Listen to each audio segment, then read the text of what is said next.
दोस्तों, मैं हूं दीपक। स्वागत है आप लोगों का अपने आदित्य कोचिंग क्लासेज में। आज हम लोग पढ़ने वाले हैं प्रश्नावली 1.2, लेकिन उससे पहले कुछ प्रमेय तथा उसके नियमों के बारे में जानेंगे। तो देखिए यहाँ पे शुरू करते हैं। यहाँ पे एक प्रमेय दी गई है। यहाँ पे अंकगणित की आधारभूत प्रमेय। अंकगणित की आधारभूत प्रमेय। आप इस प्रमेय से परिचित हैं, लेकिन आपको उस क्रम में पता नहीं होगा। यहाँ पे लिखा गया प्रत्येक भाज्य संख्या। ध्यान दीजिएगा कि भाज्य संख्या कहा गया है। भाज्य संख्या, भाज्य संख्या से मतलब यहाँ पर यह है कि वह संख्या जो स्वयं तथा एक के अलावा किसी तीसरे से भी विभाजित हो जाए, वह कौन सी संख्या कहलाती है? भाज्य संख्या कहलाती है। अब इसके बाद यहाँ पे कह रहा को अभाज्य संख्याओं। यहाँ पे कह दिया अभाज्य संख्याओं। हम बताए थे इसके मतलब पहले वीडियो में वहां पर कि अभाज्य संख्या किसे कहते हैं? जो संख्या स्वयं तथा एक के अलावा किसी तीसरे से विभाजित ना हो, उसी क्या कहते हैं? हम अभाज्य संख्या कहते हैं। तो यहाँ पे अभाज्य संख्याओं के एक गुणनफल के रूप में व्यक्त, फिर यहाँ पे लिखा गया गुणनखंडित किया जा सकता है तथा वह गुणनखंडन अभाज्य गुणनखंडों के आने वाले क्रम के बिना अद्वितीय होता है। इसका अर्थ समझ लीजिएगा। जैसे हम आपको एक एग्जांपल बताते हैं कि जैसे हमारे यहाँ पे लिखा गया है 24। यहाँ पे क्या लिखा गया है? 24। हम 24 का गुणनखंड जब करते हैं तो हम चाहे पहले 2 से विभाजित कर सकते हैं या 3 से कर सकते हैं। यहाँ पर उनमें से इसको हम पहले ले सकते हैं। अगर हम 2 से विभाजित करना चाहते हैं तो इसको ले सकते हैं 2 गुणे 2 गुणे 2 गुणे 3। यहाँ पे कह दिया अभाज्य गुणनखंड। क्या यहाँ पर अगर हम यहाँ पे गुणे 1 करते हैं, अगर यहाँ पे क्या करते हैं गुणे 1, ये अभाज्य संख्या नहीं है। हम बताए थे कि एक भाज्य का भाज्य है, एक क्या है? ना तो भाज्य ना ही क्या है? अभाज्य है। इसलिए हम इसको नहीं लिखेंगे। तो यहाँ पे कह दिया ना अभाज्य संख्याओं के एक गुणनफल के रूप में, बीच में गुणे चिन्ह लगा है तो यहाँ पे इसे क्या बोला जाएगा? गुणनफल बोला जाएगा ना। तो यहाँ पे गुणनफल के रूप में हो गया। अब इसके बाद यहाँ पर हम क्या कर देंगे? इसे 2 कितनी बार लिखा गया है? 3 बार। 2 कितनी बार लिखा गया है? 3 बार। तो यहाँ हो जाएगा 2 की घात 3 और गुणे 3 की घात आप 1 भी कर सकते हैं या नहीं भी लिख सकते हैं। तो जो यही रूप है, यही देखिए यही प्रमेय है। इसके रूप में यहाँ पे जो प्रमेय कहा जा रहा है, हम चाहे तो इसको इस रूप में भी लिख सकते हैं 3 की घात 1 गुणे 2 की घात 3। यहाँ पे कह दिया कि आने वाले क्रम के बिना, आने वाले क्रम के बिना। यहाँ पे क्रम से कोई मतलब नहीं है। अगर यहाँ पे क्रम कहता है भाई यहाँ के पहले 2 से काटा जाएगा फिर बाद में 3 से, तब वहां पे ये माना जाता, लेकिन यहाँ पे इसे क्रम से कोई मतलब यहाँ पे नहीं है। दूसरा एग्जाम्पल देख लीजिए, जिसे हम कह देंगे कि हमारे यहाँ पे लिखा गया है 125। यहाँ पे क्या लिखा गया है? 125। तो इसका अभाज्य गुणनखंड करना है। तो यहाँ पर अभाज्य गुण ये किससे कटेगा? 125 5 से। तो यहाँ हो जाएगा 5 गुणे 5 गुणे 5। इसको हम क्या ले सकते हैं? 5 की घात 3। 5 घात यहाँ क्या ले सकते हैं? 3। यही ये प्रमेय है। हम दूसरी प्रश्नावली में यही जो 1.2 है उसमें हम जो लासा मासा ज्ञात करेंगे। अब हमको किस विधि से ज्ञात करना होगा? अंकगणित के आधारभूत प्रमेय से ज्ञात करना होगा। तो अब हम इसके बाद देख लीजिएगा। आप ये भी जानते होंगे कि पहली संख्या गुणे दूसरी संख्या बराबर लासा गुणे मासा। ये आप सुने होंगे। इसके पहले आप लगाए भी होंगे सवाल। आप भाई ये 6, 7, 8 का ये सवाल होगा करीब। वहां पे आप ये पढ़े हैं कि लासा गुणे मासा बराबर पहली संख्या गुणे दूसरी संख्या, या 2 संख्याओं का गुणनफल बराबर होता है लासा गुणे मासा। हम उन्हीं का प्रयोग करेंगे यहाँ पर आगे वाले सवाल में जो हम पढ़ाएंगे आपको। इसको आप पहले इसको नोट कर लीजिएगा।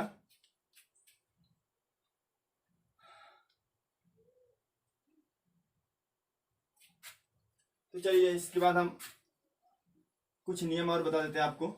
तो हम चलेंगे प्रश्नावली पर।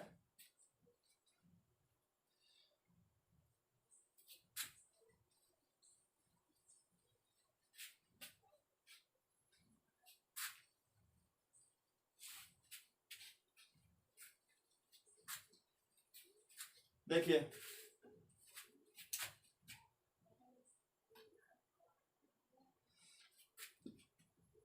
दो संख्याओं का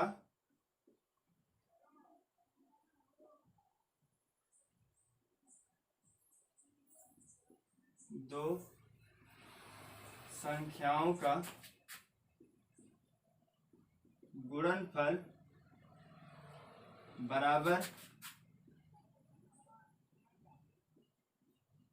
लासा गुणे मासा। ये आप यहाँ पे लिख सकते हैं इसी को करके, यहाँ पे देखिए लिख सकते हैं पहली संख्या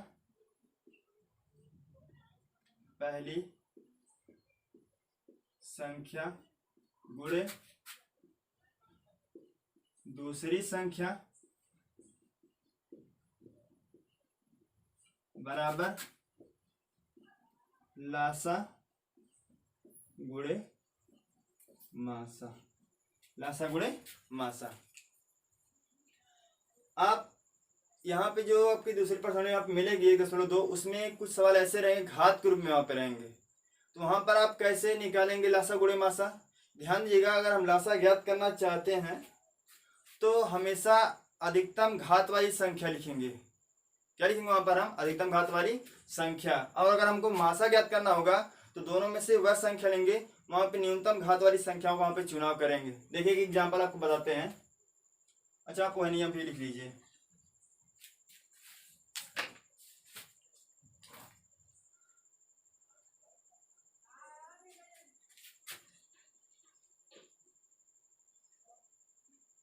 जब संख्याएं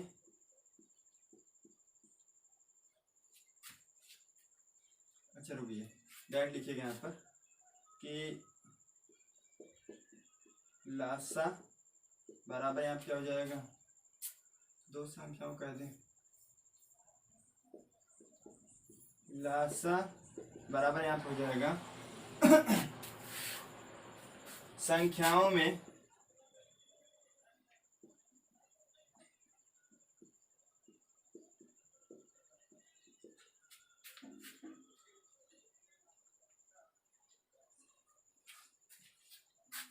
संख्याओं में संबद्ध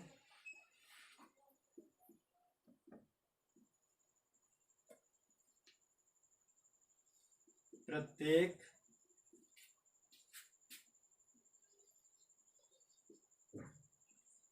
अभाज्य गुणनखंड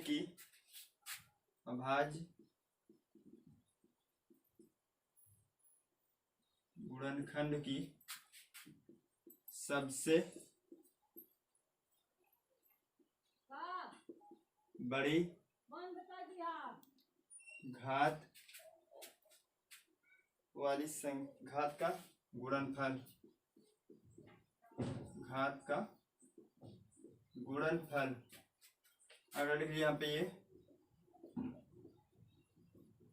मासा बराबर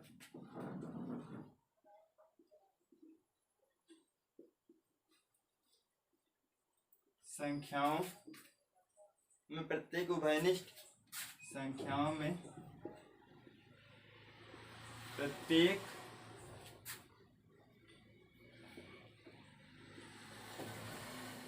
उभयनिष्ठ अभाज्य गुणनखंड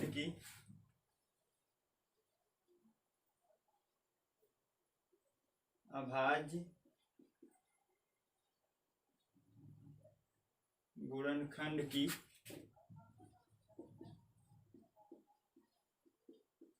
सबसे छोटी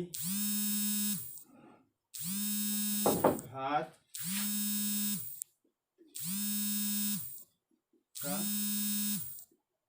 गुणनफल। यही नियम है। अब इसी के आधार पर हम लोग प्रश्नावली पर चलेंगे। इसको आप लोग नोट कर लीजिए। पहले सवाल है, निम्नलिखित संख्याओं को अभाज्य गुणनखंडों के गुणनफल के रूप में व्यक्त कीजिए। अर्थात जो भी संख्याएं दी रहेंगी उनको अभाज्य गुणनखंडों के गुणनफल के रूप में व्यक्त करना है। जैसे देखिए यहाँ पे पहला सवाल है 140, इसका हम गुणनखंड करेंगे। अभाज्य गुणनखंड कैसे करते देखिए, आपको विभाज्यता के नियम पता होने चाहिए, अर्थात कौन सी संख्या किससे कटेगी आपको ये पता होना चाहिए। उसके नियम क्या होते हैं जान लीजिएगा। जिस संख्या की इकाई पर 2, 4, 6, 8, 0 हो वह संख्या 2 से कट जाएगी। 2 से विभाजित की नियम क्या है?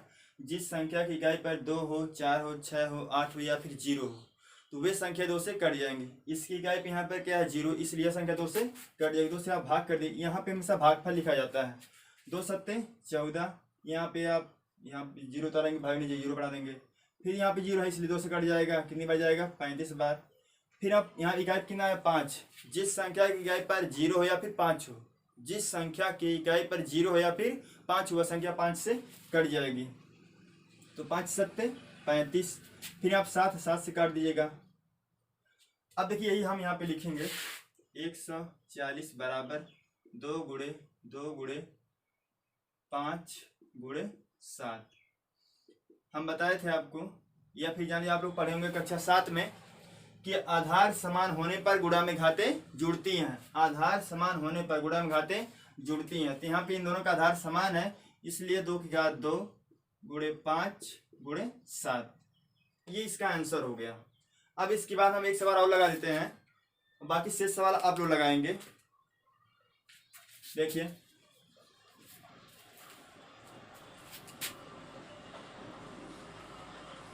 इसी का 5वां सवाल यहाँ पे 7429। इसका भाज्य गुणनखंड आपको ये गुणनफल के रूप में लिखना है। इसको भी हम विभाजित करेंगे 7429। अभी बताया गया कि जिस संख्या इकाई पर 2, 4, 6, 8 या 0 वह संख्या 2 से कट जाएगी। 3 से कटने वाली संख्या नियम जान लीजिएगा आप लोग कि जिस संख्या के अंकों का योग 3 के पहाड़े के अंतर्गत आता हो वह संख्या 3 से कट जाएगी। जिस संख्या के अंकों का योग 3 के पहाड़े के अंतर्गत आता हो वह संख्या 3 से कट जाएगी। तो 7 + 4 + 2 + 9 करेंगे, इनका योग कितना होगा? देखिए 7 4 11, 11 2 13, 13 में आप 9 जोड़ें कितना हो जाएगा? 22, जो कि 3 की पहाड़े के अंतर्गत नहीं आता है, इसलिए संख्या 3 से नहीं कटेगी। 4 से करने वाली संख्या का नियम क्या होता है? जिस संख्या की इकाई और दहाई वाली संख्या 4 से कट जाती हो या इकाई दहाई पर 0 हो तो वह संख्या 4 से कट जाएगी। तो यहाँ पे इकाई दहाई से जो बनी संख्या देखिए यहाँ पर है, ये 29 है। क्या 29 4 से कटेगा? नहीं कट सकता है, इसलिए यह संख्या 4 से नहीं कटेगी। अब चलेंगे 5 वाली के पास। जिस संख्या की इकाई पर 0 हो या फिर 5 वह संख्या 5 से कट जाएगी। तो यहाँ पर ना तो 0 है इकाई पर, ना तो 5 है, संख्या 5 से भी नहीं कटेगी। अब बारी आई यहाँ पे 6। तो 6 से करने वाली संख्या नियम क्या होते हैं? जो संख्या 2 तथा 3 दोनों से कटती हो वह संख्या 6 से भी कट जाएगी। जैसे आपके सामने देख लीजिएगा, हम कहते हैं हमारी 12 लिखा गया। क्या लिखा गया? 12। 12 2 से भी कट जाएगा और 3 से भी कट जाएगा, इसलिए वह संख्या 6 से भी कट जाएगी। जैसे 6 ही मान लीजिए, 6 2 से भी कट जाएगी और 3 से भी कट जाएगी, इसलिए संख्या 6 से भी कट जाएगी। तो ये संख्या, इसका मतलब ये 6 से भी नहीं कटेगी, क्योंकि ये तो ना तो 2 से कटी है, ना ही 3 से कटी है, 6 से भी नहीं कट सकती है। अब इसके बाद हम करेंगे क्या? ध्यान दीजिएगा, हम इसके बाद डायरेक्ट अभाज्य संख्याओं से अब भाग करेंगे। जैसे आप कहाँ तक पहुंच चुके? 5 तक पहुंच चुके। 5 के बाद 7 से भाग करेंगे। आप 7 से भाग करेंगे, यहाँ पे कटेगा नहीं। इस तरह से फिर आगे बढ़ेंगे। 7 के बाद कौन सी अभाज्य संख्या है? 11 है। 11 से भाग करेंगे तो उससे भी नहीं कटेगा। अगर आप भाग करके देखेंगे आप कर नहीं पाएगा। 11 से, फिर 13 से, फिर इसके बाद 13 के बाद क्या आएगा वहां पर? 17। 17 से भाग करेंगे, यहाँ पे कट जाएगा। देखिए 17 से भाग करते हैं,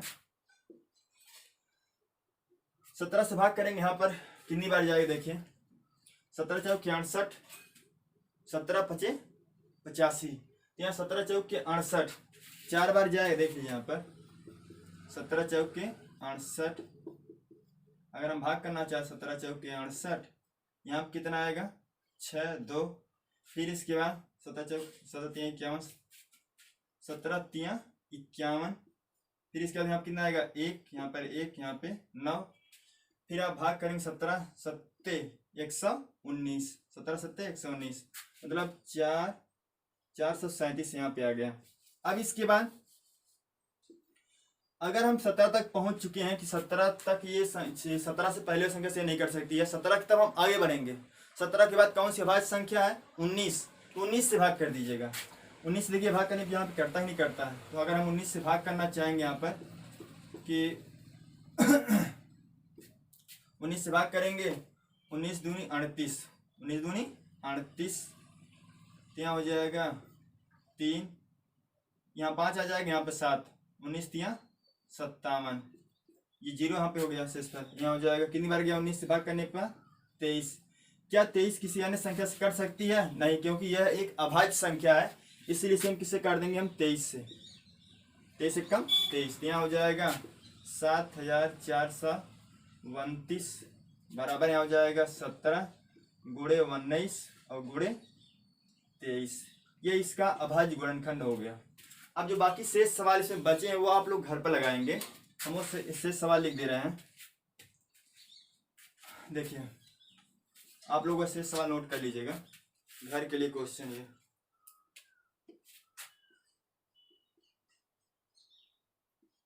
ये पहले का ही क्वेश्चन यहाँ पर है। ये पहले का दूसरा है 156, फिर पहले का तीसरा है 156, तीसरा कितना है? 3825, 3825 और चौथा है 5005, चौथा है 5005। ये आप घर से लगा के लेके आएंगे। आप लगा के वहाँ पे आप हमारे व्हाट्सएप नंबर पे आप भेज सकते हैं। हमारा व्हाट्सएप नंबर है 63 92 96 94 84।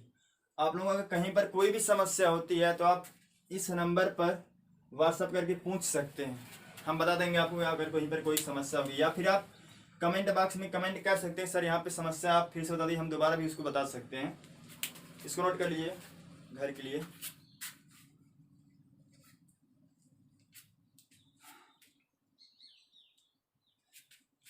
अब दूसरा सवाल हम लोग लगाएंगे।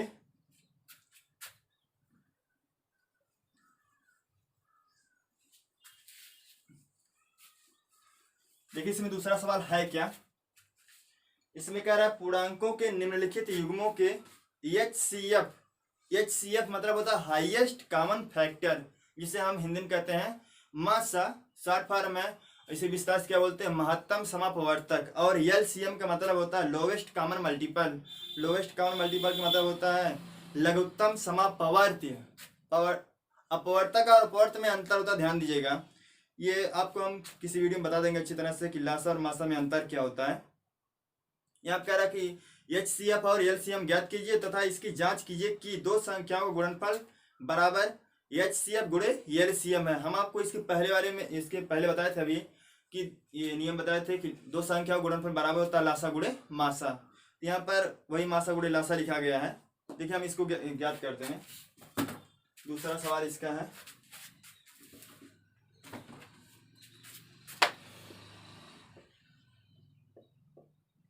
दूसरे का पहले देख लेते हैं। यहाँ पर दिया गया यहाँ पर 26 और 91 ये संख्याएं दी गई हैं और इनका हम लासा मासा ज्ञात करेंगे। देखिए हमको किस विधि से ज्ञात करना है? अंकगणित की आधारभूत प्रमेय से। इसका हम अभाज्य गुणनखंड करेंगे। देखिए यहाँ लिखेंगे 26, 26 किससे कटेगा? 13 से। 13 में 26 होता है, तो आप यहाँ लिख देंगे 2 गुणे 13। फिर 91 है, 13 से 91 होता है, तो यहाँ हो जाएगा, आप सभी लोग पहाड़ा तो याद ही होगा। हाँ, कहाँ तक याद होगा? लगभग 20 तक तो नहीं याद होगा, लगभग बहुत कम ही ऐसे लोग हैं जिनको 20 तक पहाड़ा याद होगा, क्योंकि जानते हैं कि अब लोग इतना चालाक हो चुके हैं कि बस गुणा का काम चलाना चाहते हैं। चलिए ध्यान दीजिए। देखिए 17 तिया 91 क्या कर रहे हैं यहाँ पे, 7 का हम 13 गुणा करेंगे, यहाँ हो जाएगा 13 से 91। देखिए अगर हम इसका हम निकालना चाहते हैं HCF, ब्रैकेट में से क्या बोलेंगे हम? मासा बोलेंगे। ध्यान दीजिएगा हम मासा कैसे ज्ञात करेंगे? जो संख्याएं दोनों में उभयनिष्ठ होंगी, जो संख्याएं दोनों में क्या होंगी? उभयनिष्ठ होंगी, हम उन्हीं संख्याओं को लिखेंगे। इन दोनों में क्या मिल रहा है? 13 मिलेगा ना। यहाँ पे इसका मासा कितना हो जाएगा? यहाँ पर 13। और LCM एलसीएम क्या बोलते हैं हम, लासा बोलते हैं। यहाँ हो जाएगा एलसीएम जब हम ज्ञात करेंगे, ध्यान दीजिएगा, हम बताए थे कि जो संख्याएं पे दी रही उसके अभाज्य गुणनखंडों में जो अधिकतम घात वाली संख्या होंगी हम उन्हीं को लिखते हुए चले जाएंगे, उन्हीं का गुणनफल करेंगे। तो यहाँ पे 7 की घात, यहाँ पे देखिए 1 है, यहाँ पे 7 है, यानी यहाँ पे आप एक और भी हम तरीका बता दे रहे हैं। इनमें से कोई भी संख्या आप लिख दीजिए पहले, चाहे ये वाली संख्या लिख दीजिए, चाहे आप ये वाली संख्या लिख दीजिए। यहाँ हो जाएगा 7 गुणे 13। अब ध्यान दीजिएगा, अगर हमको कोई नई संख्या मिलती है तो हम उसको यहाँ पे लिखेंगे, या यहाँ पर इसके ऊपर वाले में यहाँ पे अधिक संख्या मिल जाए कोई संख्या तो उसको भी यहाँ पे हम लिख देंगे। तो यहाँ पर हमारे पास 1 13 है, तो यहाँ पर भी 1 का 13 है, इसलिए इसको हम नहीं लिखेंगे। यहाँ पर 7 है, हम यहाँ पे इसको लिखे हैं, लेकिन यहाँ पर आपको एक नई संख्या मिल गई, क्या मिल गई यहाँ पे 2, तो यहाँ पे लिख देंगे गुणे 2। अब गुणा कर दीजिए, यहाँ पे 7 दूनी 14 और गुणे 13, गुणा करेंगे यहाँ पे 13 चौके 52, फिर यहाँ पे 13 कम 13, 13 5 18, 182 हो गया। अब आप लासा मासा ज्ञात कर लिए, अब आपको जांच करना है कि ये आपका सवाल सही है कि गलत है। तो आप यहाँ पे लिखेंगे, जांच में लिखेंगे यहाँ पे दो संख्याओं का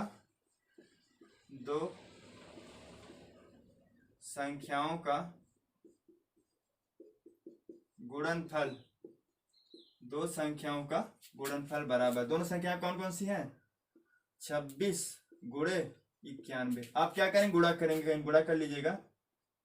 अगर हम यहाँ गुणा करते हैं, देखिए 6 कम 6, फिर गुणा करेंगे 6 9 54, फिर 2 1 कम 2, 2 9 18, 6 6 3 2, यहाँ हो जाएगा 2366 या 2366। अब एलसीएम मतलब यहाँ पे एचसीएफ गुणे एलसीएम निकाल दीजिएगा, एचसीएफ गुणे एलसीएम। अगर यह ज्ञात करना चाहेंगे 13 गुणे कितने लिखेंगे हम, 182। यहाँ जब आप गुणा करेंगे तो यहाँ पे क्या प्राप्त होगा, 13 दूनी 26, 13 व 8 104, 104 में आप यहाँ पे जब 2 जोड़ेंगे यहाँ पर तो हो जाएगा 106, फिर यहाँ से 10 हो जाएगा, 13 कम 13 13 10, यहाँ पर 23 हो जाएगा। तो दोनों संख्या यहाँ पे बराबर हो गई। आप यहाँ पे लिख सकते हैं इसके बाद कि अतः दो संख्याओं का गुणनफल बराबर एचसीएफ गुणे एलसीएम। बस ये जांच होगी। इसी प्रकार से जो शेष सवाल है वो आप लोग घर पर लगाएंगे, इसको आप नोट कर लीजिए, तब इसको हम घर के लिए दे रहे हैं।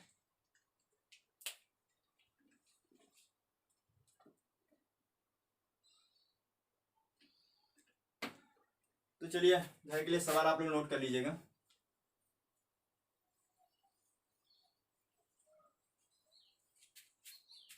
अगर हमारी वीडियो आपको पसंद आए तो कृपया वीडियो को लाइक शेयर और कमेंट करना ना भूलें। हाँ, अगर आपको कहीं पर भी कोई समस्या तो प्लीज़ कमेंट कर दिया करें, जिससे आपकी कमी को दूर कर पाएँ। और हाँ, चैनल को सब्सक्राइब करके बेल आइकन को भी दबा दीजिएगा, जिससे हमारे लेटेस्ट अपडेट आप तक पहुंचती रहे। घर के लिए सवाल लिख लीजिए।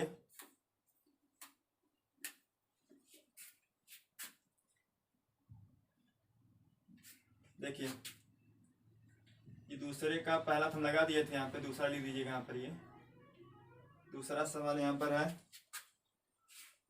510 और 92, 510 और 92। फिर दूसरे का तीसरा है 336 और 54। इसे भी आप घर पर लगाइएगा और हमारे व्हाट्सएप नंबर पर आप लोग भेज दीजिएगा इसे लगा करके, जिससे हम जानेंगे हाँ कि हाँ सवाल सही गलत है, चेक कर लेंगे वो इसी पर। अब तीसरे सवाल की ओर चलते हैं। देखिए यहाँ पे लिखा गया अभाज्य गुणनखंडन विधि द्वारा निम्नलिखित पूर्णांकों के एचसीएफ और एलसीएम ज्ञात कीजिए। इसमें आप पहला सवाल लगा दे रहे हैं, उसके बाद आप शेष सवाल लगाएंगे घर पर, क्योंकि सभी सवाल लगाएंगे तो टाइम ज़्यादा लग जाएगा। देखिए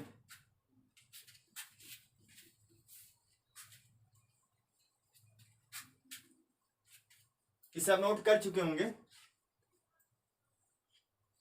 अगला क्वेश्चन देखिए, तीसरा वाला। इसमें क्या कह रहा है कि अभाज्य गुणनखंडन विधि द्वारा निम्नलिखित पूर्णांकों के एचसीएफ और एलसीएम ज्ञात कीजिए। देखिए तीसरा क्वेश्चन है, तीसरा है, तीसरे का पहला देखिए लगा रहे हैं। तीसरे का पहला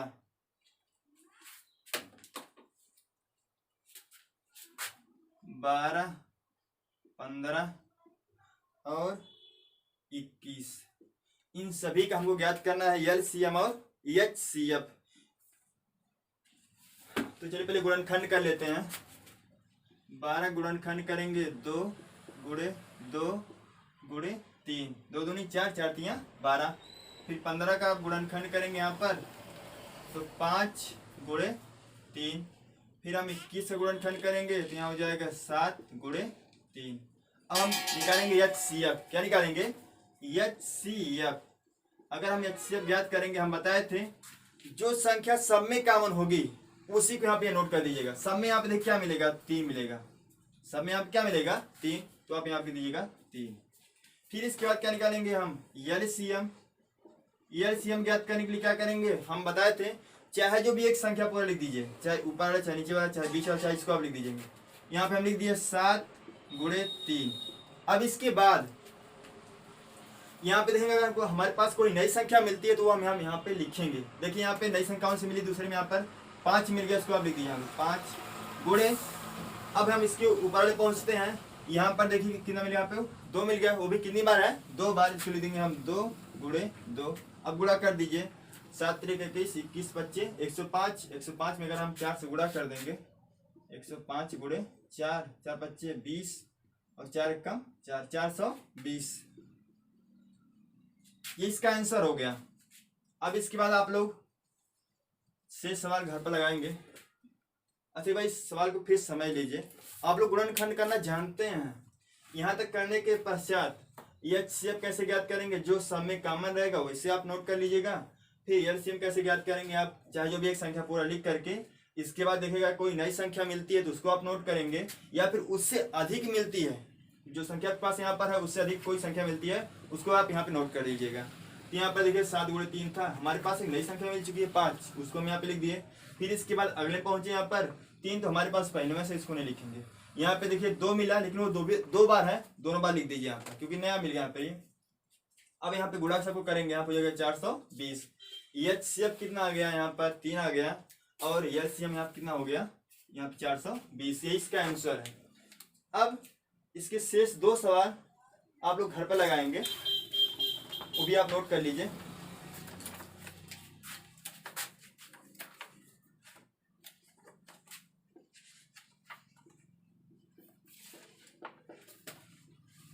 तीसरे का दूसरा देखिए यहाँ पे ये लिखा गया है 17 23 29। 17 23 और 29। फिर इसके बाद दिया गया यहाँ पर ये तीसरे का तीसरा यहाँ पर है, ये तीसरा यहाँ पर कितना लिखेगा? 8 9 और 25। 8 9 और 25। एलसीएम और एचसीएफ ज्ञात करना आप लोग ये कक्षा 5 में ही आप पढ़ चुके होंगे। कक्षा 5 6 में ये सब मिला था, कि उसका आप यहाँ पे रिवीजन कर रहे हैं, बस और कुछ नहीं। चलिए चलते हैं चौथे सवाल की ओर। चौथा सवाल यहाँ पर क्या है देखिए।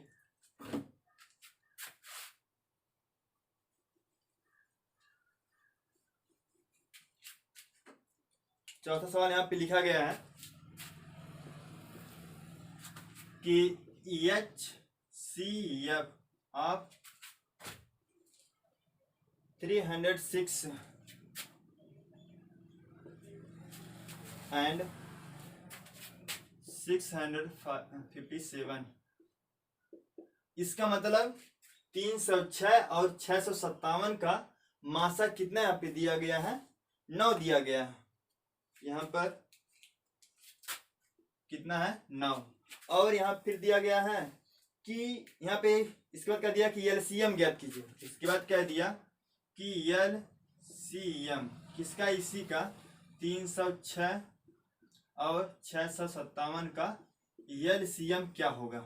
तो हम आपको बताए। अच्छा बताइए यहाँ पे दो संख्याएं कौन कौन सी दी गई हैं, 306 और 657, और उनमें से एक और भी ज्ञात है कि क्या ज्ञात था आपको, मासा ज्ञात है। तो आपको लासा, मासा और दो संख्याओं का गुणनफल, आपको नियम बताया गया था कि दो संख्याओं का गुणनफल क्या होता है, दो संख्या का गुणनफल बराबर होता है लासा गुणे मासा या फिर एचसीएफ गुणे एलसीएम होता है। तो वहां से हम निकालेंगे। देखिए सूत्र पहले आप नोट कर लीजिएगा। यहाँ पर देखिए सूत्र यहाँ पे क्या रहेगा कि दो संख्याओं का गुणनफल बराबर एचसीएफ गुणे एलसीएम। तो जो ज्ञात करना है उसे आप छोड़ दीजिएगा। दो संख्याओं गुणनफल, दो संख्याएं कौन कौन सी हैं यहाँ पर, 306 गुणे 657 बराबर यहाँ पर एचसीएफ कितना यहाँ पर दिया गया है, ये 9 है, और एलसीएम को ज्ञात करना है। एलसीएम हमको ज्ञात करना है। तो देखिए जो आपको ज्ञात करना उसको वहीं छोड़ दीजिए। हमको क्या ज्ञात करना है, एलसीएम। क्या ज्ञात करना है, एलसीएम, उसको वहीं छोड़ दीजिएगा। यहाँ पर देखिए 9 और एलसीएम के बीच में किसका चिन्ह है, गुणे का। इधर जाएगा यहाँ पर क्या बनेगा, भाग। यहाँ हो जाएगा ये 306 गुणे 657 बटे में 9 बराबर यहाँ हो जाएगा एलसीएम। अब 9 से संख्या कट जाएगी। जिस तरह 3 से कटने वाली संख्या का नियम है, जिस संख्या के अंकों का योग 3 के पहाड़ी के अंतर्गत आता है वह संख्या 3 से कट जाती है, उसी प्रकार जिस संख्या के अंकों का योग 9 की पहाड़ी के अंतर्गत आता है वह संख्या 9 से कट जाएगी। तो देखिए यहाँ पे अंक 306, तो 3 और 0 और 6 को अगर आपस में जोड़ते हैं तो कितना प्राप्त होगा, 9। यह संख्या 9 से कट जाएगी। तो 9 से काट दीजिएगा, यहाँ हो जाएगा 9 त्रिक 27, यहाँ कितना बचेगा 3। तो फिर हम जब हम 36 बन जाएगा, 9 चौके 36। अब एलसीएम बराबर हो जाएगा 34 गुणे 657 बराबर कितना हम पे हो जाएगा, 22,338। ये इसका आंसर हो गया। अब हम मिलते हैं 5वें सवाल के साथ अगली वीडियो में। तब तक के लिए जय हिंद।